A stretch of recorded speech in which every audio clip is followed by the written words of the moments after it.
এই মুহূর্তে বিশ্বের সবচেয়ে আগ্রহের বিষয় 2026 বিশ্বকাপ লিওনেল মেসি খেলবেন কিনা। এ নিয়ে নানাজনের জল্পনা কল্পনার বিপরীতে চুপ ছিলেন লিওনেল মেসি। অবশেষে এক সাক্ষাৎকারে মুখ খুললেন এই ফুটবল জাদুকর। অবশ্যই আমি 2026 বিশ্বকাপ নিয়ে ভাবছি, তবে এ বিষয়ে সিদ্ধান্ত নেওয়ার জন্য বছরটা খুবই গুরুত্বপূর্ণ হবে।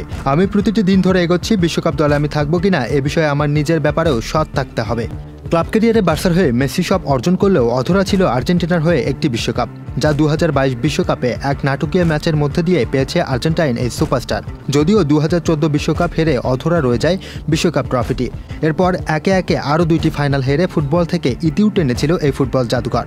তবে 2021-এর পর ঘুরে দাঁড়িয়ে একে একে জিতলেন কোপা ফিনালিসিমা সহ সবশেষ বিশ্বকাপ ট্রফিটি। তাই তো 2026 বিশ্বকাপ খেলা নিয়ে খুব বেশি মরিয়াও নন মেসি, তাই একরকম বুঝিয়ে রাখলেন আকার ইঙ্গিতে।